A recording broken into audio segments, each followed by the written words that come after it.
Unido pelo mesmo propósito. Meu Deus.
Desenvolver mais fruto, para produzir mais, para alcançar todo o potencial.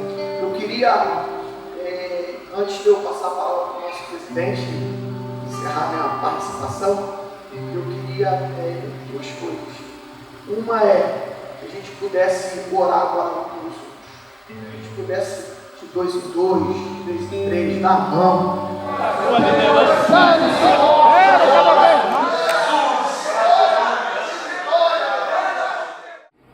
Como eu disse, eu sou pastor há 36 anos.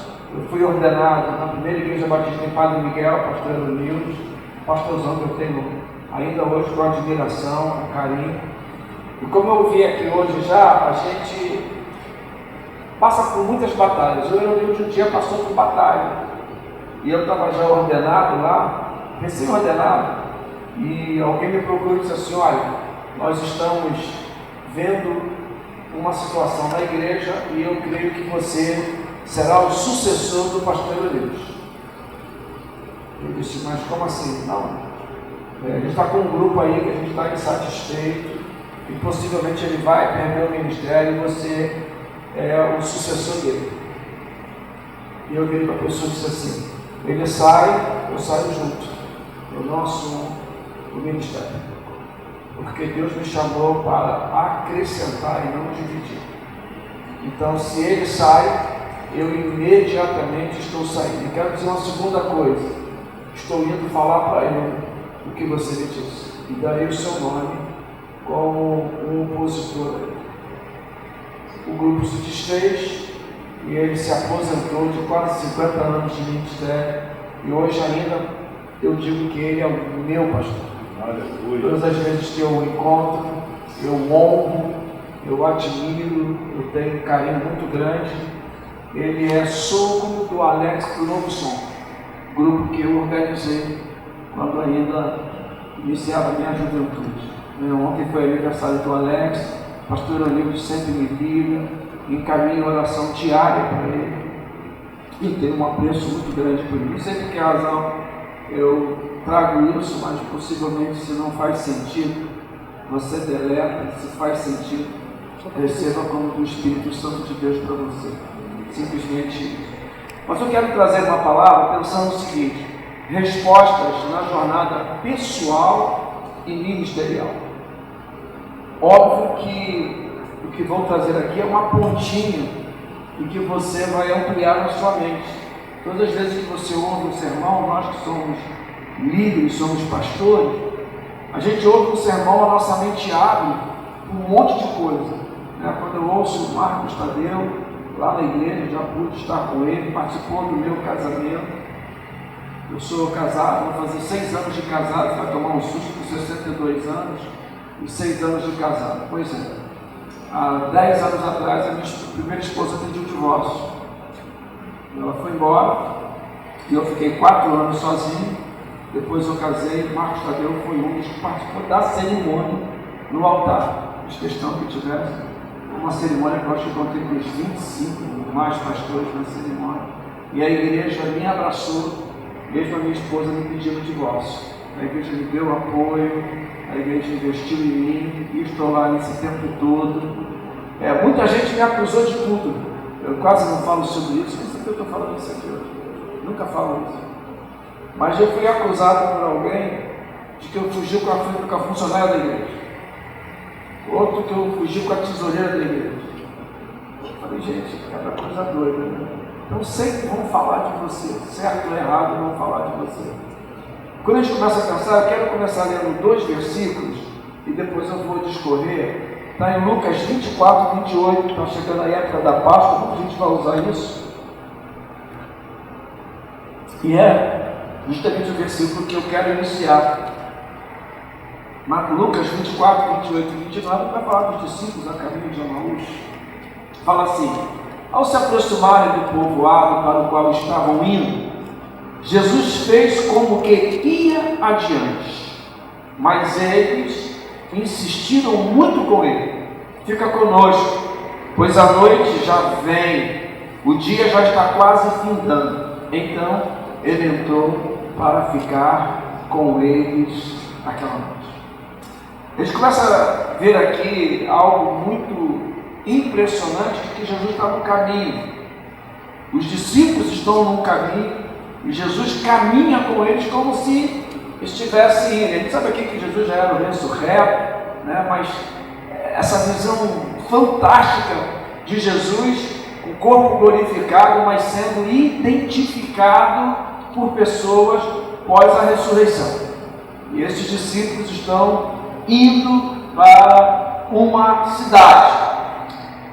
Em João 16,33 vai dizer assim: no mundo tereis aflições, mas tende bom ânimo, eu venci, é o próprio mestre falando. Rick Warren diz o seguinte: suas mais íntimas e profundas experiências de adoração ocorrerão provavelmente nos dias mais sombrios da sua vida. Nos momentos mais difíceis da sua vida, você vai se tornar um adorador em potencial e vai viver experiências fantásticas. É nesse tempo sombrio que para a gente é difícil, mas é nesse tempo difícil que o Senhor quer falar aos nossos corações. Em 1 Coríntios 10, 13 vai falar: não sobreveio a vocês tentação que não fosse comum aos homens. E Deus é fiel. Ele não permitirá que vocês sejam tentados além do que podem suportar, mas quando forem tentados, Ele lhes providenciará um escape para que o possam suportar. Então todos nós ministros, nós pregamos, e eu penso que a condição mais difícil, eu disse isso hoje para os meus líderes, pedindo oração para estar aqui, porque falar para você que é pastor, talvez seja uma das tarefas mais complexas. Primeiro porque você vai me ouvir e vai concordar com um monte de coisa e discordar com muito mais do que concordar. Porque você diria, tinha que ser assim, poderia ser assim, então é a coisa mais difícil estar aqui. Mas eu quero afirmar para você que respostas para a nossa jornada pessoal e ministerial, ela é difícil. E às vezes dentro da nossa caminhada ministerial, a gente vai passar por tentações das mais diversas. Tentação emocional, tentação física, tentação até de ministério, porque algumas vezes nós fazemos comparações de ministério.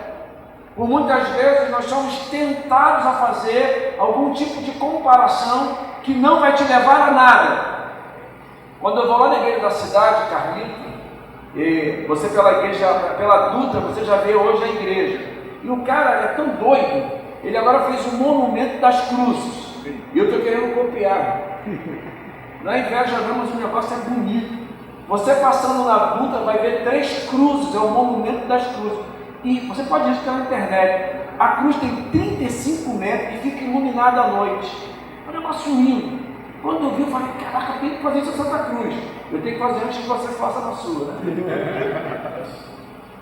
Então assim, a propriedade do carro deve comportar uns quase 1.500 carros no estacionamento. Há espaço para mais de 60 ônibus. Estacionamento é você carregar o carro elétrico enquanto está no culto. Cada culto tem 700 voluntários em média, de 500 a 700, para dar as boas-vindas. Aí tu fala assim, caraca, nem a igreja tem isso de membro. Mas o que Carlito vai falar é que você não precisa ter 700 voluntários. Você pode ter 7 e fazer um ministério tão relevante quanto ele com 700 voluntários. Um cara que hoje está chegando a 180 ministérios, se não me falha a memória. E a gente vai aprendendo. Mas todos nós passamos por tentações, todos nós passamos por crises, todos nós. E eu essa noite estou aqui para ser abençoado pela sua vida. Eu não vim para te abençoar simplesmente com a minha palavra. A amizade, a oração que foi feita, o convívio que está aqui. E certamente você tem talvez uma capacidade, como o pastor Marcos Tadeu, muito maior do que a minha, para ministrar. Eu não tenho nenhuma pretensão de dizer que eu vim aqui para te dizer coisa nova. Pior que eu não vim aqui para te dizer nada novo. Tudo que eu vou te dizer, você está cascudo já de ter ouvido e talvez de ter falado. Às vezes eu vou daqui até Campinas para 3 dias de conferências para ouvir o que eu já ouvi 200 vezes. Inclusive alguns pregadores repetem o sermão. E o pior, eu sou alimentado de novo. Porque minha mulher faz arroz do mesmo jeito e me alimenta todo dia.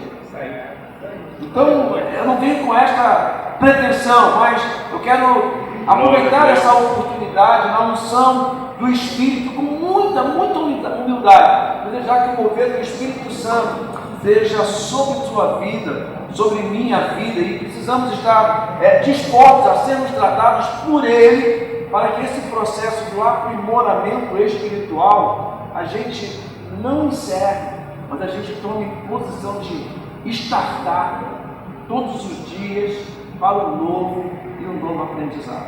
E apesar dos meus 36 anos de ministério, eu digo que eu sou um aprendiz. Hoje eu tenho aprendido com pessoas que estão começando a caminhar, 2 anos, 3 anos de ministério, 1 ano de ministério, e às vezes crianças têm me abençoado com algumas coisas. Então nós precisamos estar completamente despidos de uma vaidade. Eu digo isso para que você entenda o seguinte: nós somos incapazes. Nós somos incapazes. Quem é capaz é o Espírito Santo que ministra por nós e através de nós. Nós não somos capazes. Nós não somos capazes. Então eu quero declarar para você uma das frases que Carlito tem usado, e eu quero iniciar essa minha segunda parte da fala, inclusive inicial, com você, é o seguinte: quando eu digo que nós não somos capazes, eu vou repetir uma coisa aqui, depois eu vou usar a frase do Carlito. Nós não somos capazes sozinhos e isolados. E eu quero dizer a seguinte frase, presta atenção nisso: ninguém faz nada sozinho. Se está fazendo algo sozinho, é porque não é grande. Ninguém faz nada sozinho. Ninguém. Se está fazendo algo sozinho, é porque não é grande o que você está fazendo. Então precisamos de parcerias. O tempo todo nós vamos precisar de parcerias. Então quando a gente começa a pensar em uma resposta para a nossa jornada pessoal e ministerial, nós precisamos encontrar essas respostas da seguinte maneira: primeiro, acerte a direção do seu olhar. Acerte a direção do seu olhar. Esses discípulos estavam caminhando. Você não tem a menor dúvida disso. A pergunta é, a direção era certa? E aí eu vou dizer para você que não, porque teologicamente você sabe que estava no caminho errado. E algumas vezes nós estamos indo na direção errada. E se nós vamos na direção errada, o resultado vai ser errado. Se nós vamos fora do foco, principalmente, do que é o propósito de Deus, nós estamos indo na direção errada. Você pode ter 1001 projetos, você pode copiar projetos de igreja, você pode copiar projetos de ministério, você pode copiar tudo que você quiser. Se a direção não é a direção para você, você está indo na direção errada. E alguns estão se frustrando no ministério, porque estão indo na direção errada. Estão indo com companhias erradas. Estão indo completamente fora de tudo isso. Olha, enquanto conversavam e discutiam, versos 15 e 16, o próprio Jesus se aproximou e começou a caminhar com eles, mas os olhos deles foram impedidos de reconhecer. Às vezes nós vamos numa direção, o Senhor está querendo falar com a gente, o Espírito Santo está tentando falar, está mostrando para a gente, só que a gente não reconhece. Falta-nos a sensibilidade espiritual e a humildade para reconhecer que nós não estamos indo na direção certa. Então o que precisamos de resposta é a direção. Qual é a direção que eu estou indo? Por que estou indo nesta direção? Por que estou estabelecendo esta proposta? Ah, eu vi um colega fazer e não há nenhum problema de você copiar, nenhum problema, por favor, nenhum. Mas a direção é correta? Está indo na direção certa? Bill Johnson, não sei se você ouviu esse pregador, eu tive o privilégio de ouvi-lo, um cara incrível, um americano, Bill Johnson. Ele diz assim: não podemos ser guiados por nossas emoções, mas pela palavra de Deus.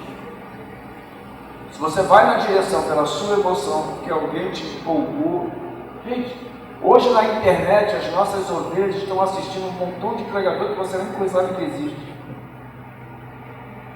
E alguns estão indo na direção errada porque nós não estamos dando direção a eles. O coração mais enganoso o coração é o mais enganoso que qualquer outra coisa, é o nosso. O nosso coração é doente. Quem vai falar isso é o profeta Jeremias. Quem é capaz de compreendê-lo? Eu sou o Senhor que sonda o coração e examina a mente para recompensar a cada um de acordo com a sua conduta, de acordo com as suas obras. Então, se a nossa direção não estiver certa, nós precisamos paralisar. E uma das coisas mais difíceis, na minha visão, é você entender que você está errado. Gente, você reconhecer que você está errado. Para a gente fala que para as nossas ovelhas, que elas precisam ser humildes, mas eu acho que nós, os pastores, somos os que mais precisamos viver essa humildade e entender que nós estamos errados. Às vezes nós batemos no púlpito e nós somos donos da verdade. Meu irmão, vai na direção errada. Seja humilde. Reconheça diante da própria congregação que você errou. Não há nenhuma vergonha nisso. Existem alguns de nós que precisamos acertar o foco e ir na direção correta. Hoje a gente está aqui com o fotógrafo, eu posso usar até esse exemplo. Eu sou de um tempo, com 62 anos de idade, que nossas máquinas eram com filme. Quem é dessa época? Todo mundo aqui quase. Pra você ter uma ideia, minha filha fez aniversário de um ano, eu muito pobre, de uma máquina emprestada, e a máquina veio com 6 poses já batidas e o filme de 36 poses. E a pessoa me disse o seguinte: cuidado com essa câmera. E eu tive todo o cuidado com a câmera, então só eu tirava foto. A foto era do aniversário da minha filha e chegou a hora que esgotou as 36 poses. Já estava quase no final da festa. Eu abri a máquina para tirar o filme e descobri que não tinha filme. E às vezes o foco parece certo, mas estamos na direção errada. E quantas vezes você no passado revelava foto e o revelador falava assim: nenhuma foto foi aproveitada, queimaram todas.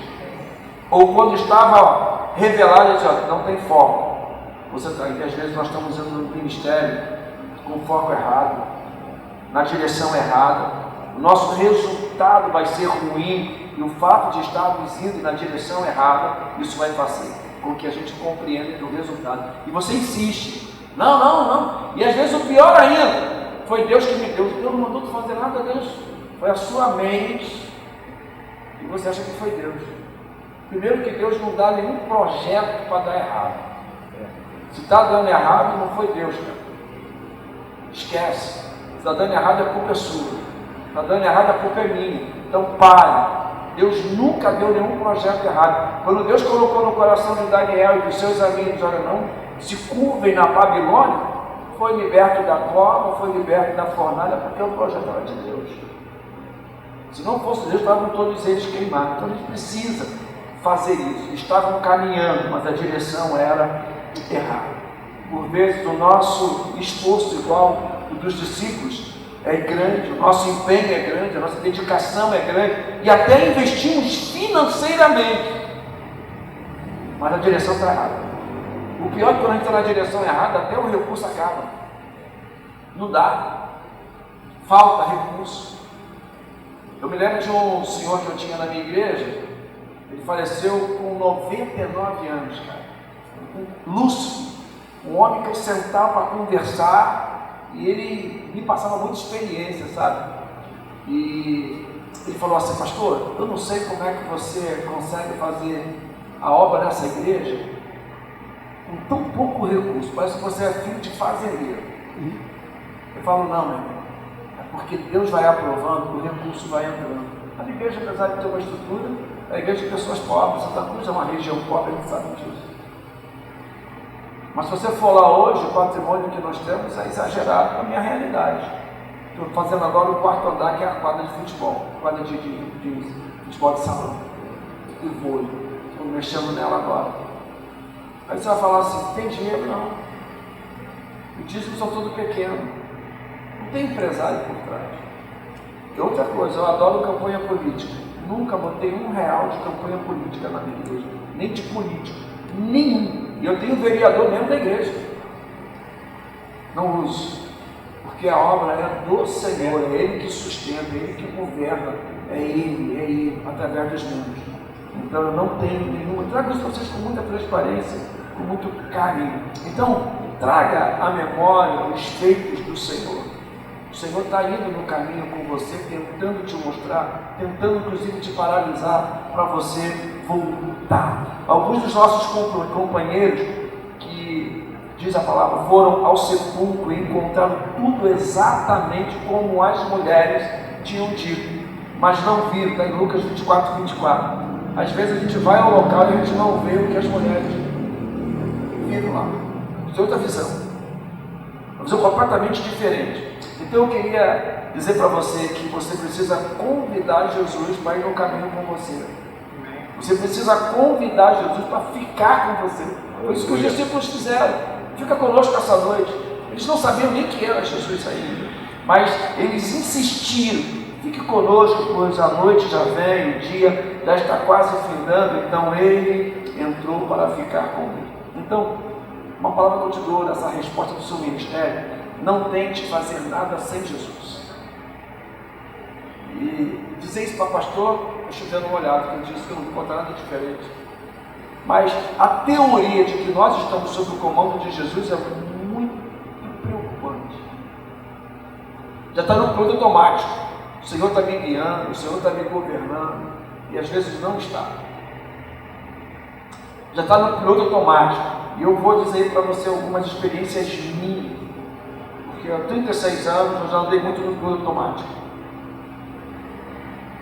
E hoje eu não faço isso. Hoje o piloto é Jesus e eu estou na carona dele. Ele que é o piloto. E a gente precisa fazer isso. Novamente uma frase de Bill Johnson: você é salvo quando acredita em Jesus.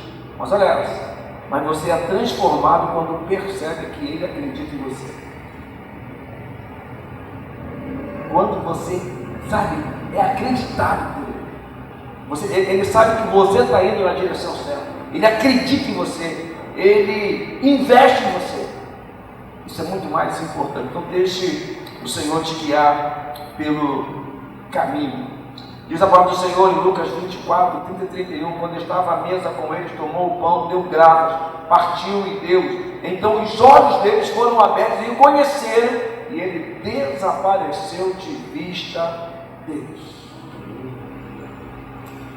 Miles Monroe diz o seguinte: eu acredito que a maior tragédia da vida não é a morte, mas uma vida sem propósito. Ministério sem propósito.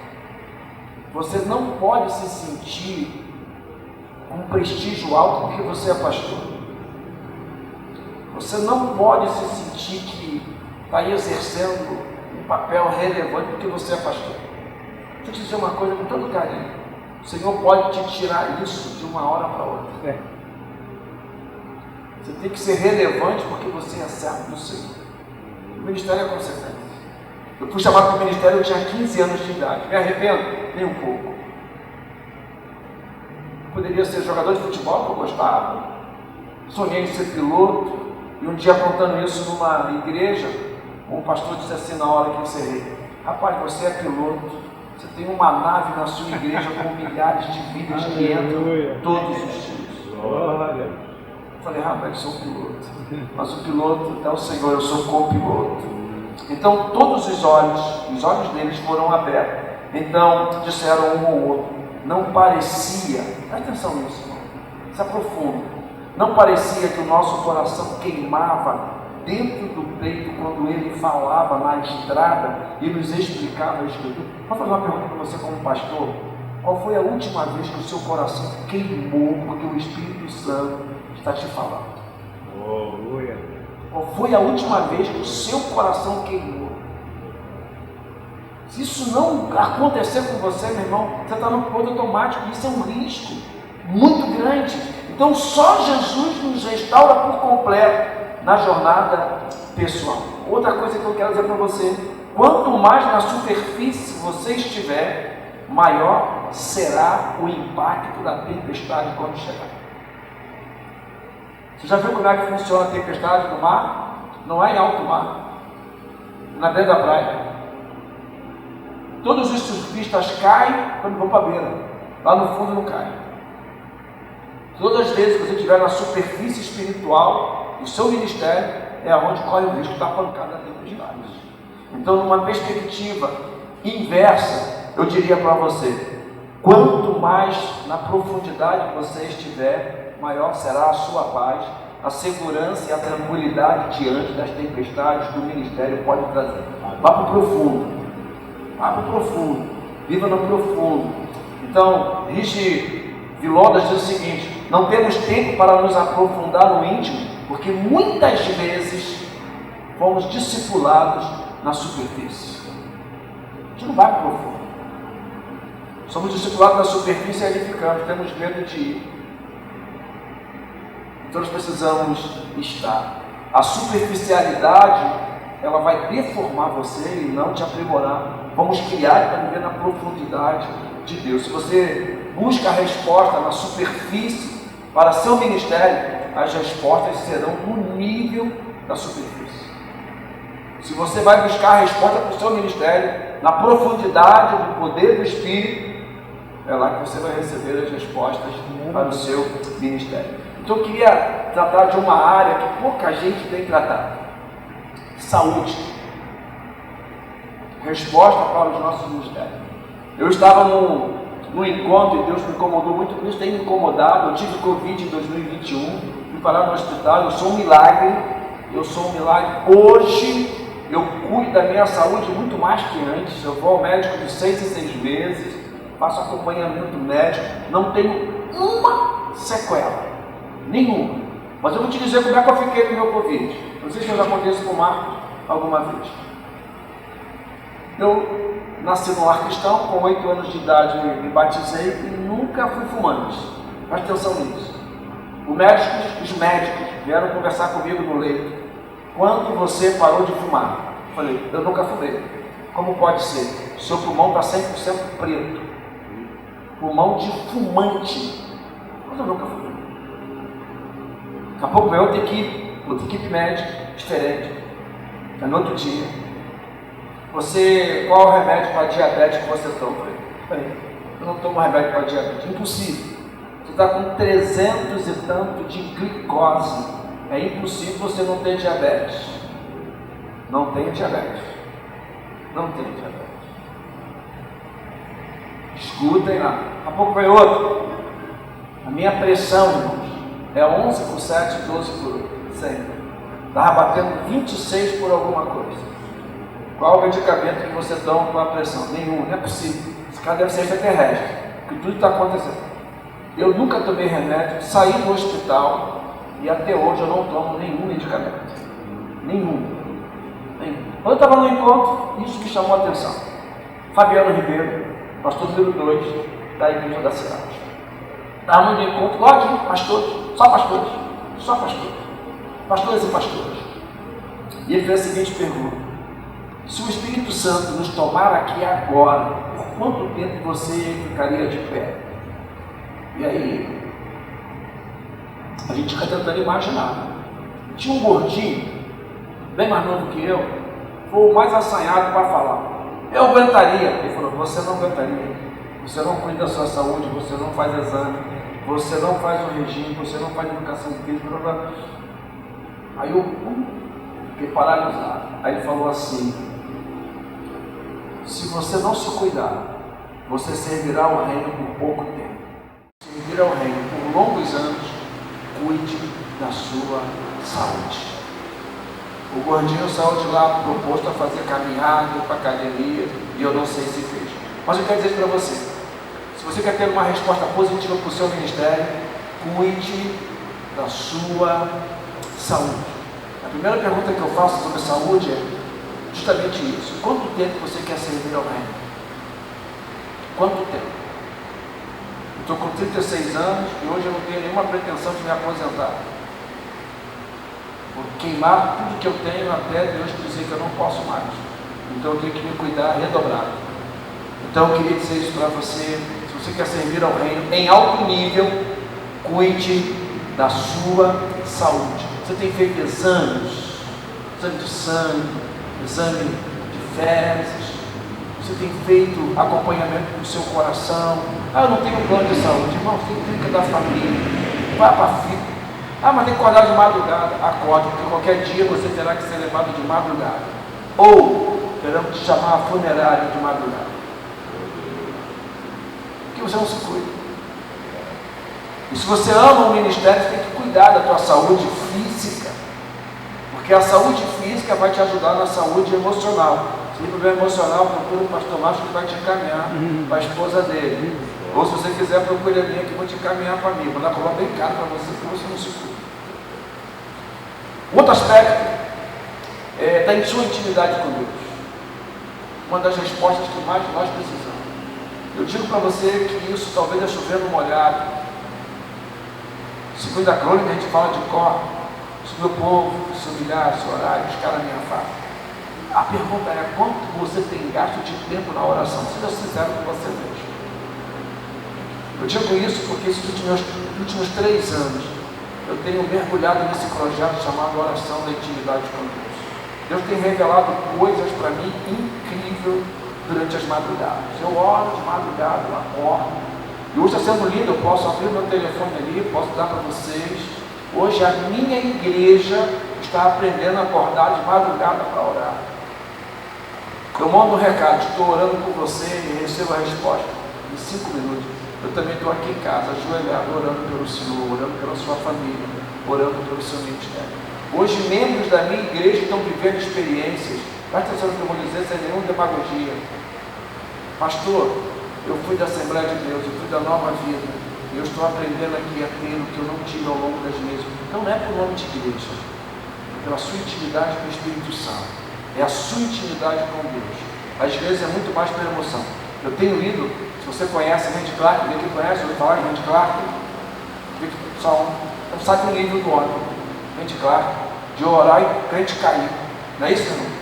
De cura instantânea no altar. Eu tenho visto isso. E na minha igreja tem acontecido isso. Apanhei já pra caramba, né? Como é que pode o Batista fazer isso? Isso não é coisa de Batista. Se você ouviu meu último sermão de quarta-feira, ativando o Espírito Santo, eu falei sobre isso. Teria que ter uma Bíblia para cada denominação para que pudesse caber na caixinha, porque Deus não cabe na caixinha mais gente. Nós que criamos a caixinha, nós que criamos o molde, seja ele assembleiano, congregacional, metodista, presbiteriano, qualquer denominação como batista. Mas a nossa intimidade, nós somos pastores, e eu creio que a gente prega muito sobre isso. Mas como é que está a sua vida de oração pessoal? Como está a sua vida de oração? Sua devocional. Mas como isso é extremamente importante, eu não tenho medo de dizer que eu tenho vivido isso muito intensamente nos meus 2 últimos 3 anos. 2 últimos ou 3 anos. Não sei direito dizer isso para você. Mas eu tenho vivido isso. De pessoas saírem de lá curadas, inclusive com tumor. Não é porque eu faço, é o Espírito Santo através de mim. Mas eu tenho aprendido que quanto mais intimidade que você tem, mais ele vai se revelar e ele vai te usar com todo o poder. Hoje, eu me sinto muito despreparado. Eu tenho recebido muitos colegas, pastores, inclusive batistas com a maior proporção, me pedindo ajuda por causa da minha experiência, por causa da minha bagagem. E quando eles sentam lá, às vezes eu faço um processo muito doido, pastor Marcos. Eu não sei se já passei do meu horário. Já estarei no meu horário? Não, tá tranquilo. Eu não marquei, rapaz. Tá. Pastor Márcio falou, só tem só 3 horas. Eu não marquei. Eu falei 30 minutos e acabei me empolgando direto aqui. Então, algumas vezes eu ouço colegas lá com os problemas e eu peço para inverter a mesa. Agora eu não tenho nem mais sentado na Bíblia, estou sentando numa cadeira com sofá, não que ativando, não, mas é porque eu tenho lugar dele. E eu troco de lugar para correr. Eu falo assim, cara, agora você me contou tudo isso. Eu agora sou você e você sou eu. Me passa aí o que você diria para mim hoje, para eu melhorar. Ué, mas eu falei, cara, você é pastor. Eu sou tão igual a você, eu preciso também ter o carinho. E a gente começa a trocar ideias, porque nós precisamos no dia a dia disso. E às vezes eu faço isso com o membro da igreja, tá? O membro senta lá com um montão de problema aí passando, aí eu falo, caramba, não tenho resposta não. Aí eu vou para o lugar dele. Falei, não, você agora é o pastor e eu sou o membro. Como assim? Falei, também sou ser humano, né? Também passo pelos problemas. Eu estou passando pelo mesmo problema que você, me ajuda aí. Aí ele começa a me dar dica. Eu falei, então faz isso, cara. Se você sabe como é que faz, por que não está fazendo? Tem que pedir para eu fazer para você. Mas eu me sinto isso, sabe? Mas eu não tenho mais a mesma visão de antes. Me sinto um incapaz. Mas Deus tem me ajudado. Então, a arma que eu tenho usado hoje para minha capacidade ou para minha incapacidade é a oração. É a oração. Eu estou fechando aqui com isso. Se a gente não ir para o secreto, nós não vamos ter resposta para o nosso ministério. A nossa resposta não está no que o outro está fazendo. Eu amo momentos como este. Amo, tanto que eu vou em vários e deixo de ir em outros. Mas eu vou aonde eu vou receber algo para acrescentar na minha vida ministerial. De coração. Eu pago para ir em conferência. Eu pago para ir na conferência. Alguém me chamou de doido. Mas eu vou. Eu quero receber. Mas nenhum deles me darão o que eu preciso se não for na fonte. E a fonte é estar prostrado perante o Senhor, orando, clamando. Então, às vezes eu passo noite, minha esposa fala assim, você precisa dormir mais. Eu falo, fala com Deus. Porque eu não tenho dia para acordar. No dia que o Espírito Santo me acorda. Eu já mandei mensagem para vocês, é que eu estou orando para vocês de madrugada. Eu tenho esse hábito. Deus manda. Eu estava orando por um pastor que eu nunca orei. Nunca. Falei, Senhor, me acordou agora, 3 e pouca da manhã. Eu sempre me acordo entre 2h30 e 3h30. Domingo foi pior, gente. Eu ia acordar às 6, eu levo minha mãe, que é idosa, para a igreja, e botei o relógio para despertar às 10 para as 6. 4 horas o Senhor me acordou para orar. Eu falei, Senhor, 2 horas para dormir ainda. E Deus me levou a orar até o horário que eu acordar às 10 para as 6. Mas eu acordei de madrugada. Eu perguntei, Senhor, por que eu tenho que orar? O Senhor me deu um nome. E eu comecei a procurar no Zap. Eu posso mostrar para vocês ali, não sei o dia certo, mas tem mais de 3 meses, 4 meses. Eu vou estar com ele, inclusive, amanhã de manhã na oração. E eu comecei a orar por ele, sem saber o que estava acontecendo. Dormi, acordei de manhã e comecei a mexer no Zap. Entrou a mensagem desse meu amigo. pastor. Ele falou assim: amigo, na hora que você estava orando, eu estava no hospital com uma pedra no rim que não saía de jeito nenhum. Quando eu lá na cadeira, eu abri o teu zap, estou orando por você, a pedra expeliu. Aleluia. Está aqui na mensagem. Nem oro por esse cara. Eu nem oro por ele. É meu amigo. Vou mentir que eu estou orando por ele? Não. Mas naquele dia Deus mandou, né? Então, essas respostas para o nosso ministério, ele precisa de intimidade. E eu vim dizer para você aqui essa noite que você precisa ter intimidade com Deus. Uma intimidade de alto nível. Saia do seu nível para o nível do Espírito Santo. Saia da sua bagagem para a bagagem do Espírito Santo. Rasgue o que tiver que rasgar para viver o projeto de Deus. Então hoje eu quero dizer para você essas coisas, né? Que você ir na direção certa, você permitir o Senhor te guiar, você viver no profundo com Deus, você cuidar da sua saúde física e emocional e principalmente, se você puder esquecer tudo que eu falei, menos da saúde, que eu espero que você não esqueça, mas se é algo que você não pode esquecer, eu gostaria que você não esquecesse, é da intimidade com o Espírito Santo de Deus. Tenha intimidade com Deus. O seu ministério vai ser diferente. Sua igreja vai ser diferente. Aí você vai dizer para mim assim: pastor, o senhor não sabe a crise que eu estou passando financeira, estou passando crise com liderança. Meu irmão, com 36 anos de ministério, eu acho que eu já passei por tudo isso, continuo passando, e ainda vou passar. Líder que você está trabalhando com ele, acreditando nele, compartilhando intimidade com ele, ele vai te trair, ele vai te arrebentar, vai puxar o tapete, vai sair falando mal de você, vai colocar lá no Facebook coisas indiretas para você. Eu fui ministrado pelo Espírito Santo a fazer uma campanha de oração por 40 dias, a campanha do milagre. E eu botei um quadro, tem até hoje lá na minha igreja, um quadro preto, dentro da igreja. A minha parede lá do altar, o pastor Marcos Coelho, foi todo preto. Eu fui um dos primeiros pastores no Rio de Janeiro a fazer isso. Como eu apanhei, está ficando pentecostal, está ficando herético, tá, não sei o que. Hoje todo mundo pintando de preto, mas eu fui o primeiro. E batista. Aí eu botei um quadro preto e coloquei lá. Aí eu falei assim: Senhor, os pedidos estão entrando, gente curada, gente sendo curada lá em Duque de Caxias, enquanto nós orávamos aqui por alguém que apresentava um pedido.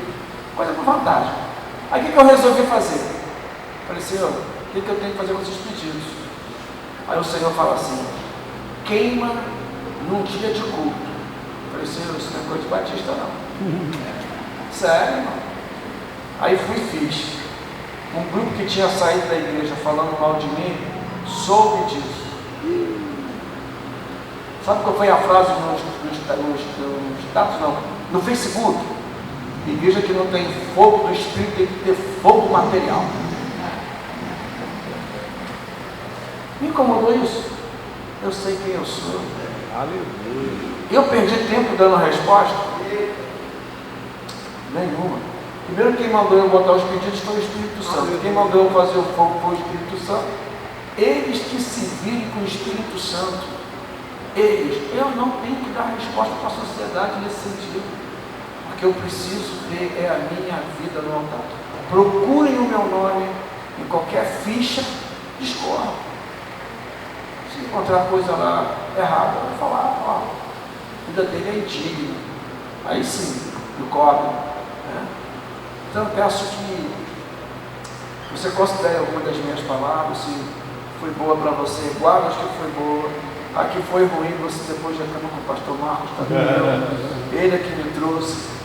Peço a Deus que perdoe ele por me trazido, mas a minha palavra para você é essa, com todo carinho, respostas para o ministério. Eu não tenho, só o Espírito Santo de Deus que tem. Que Deus te abençoe, meu irmão.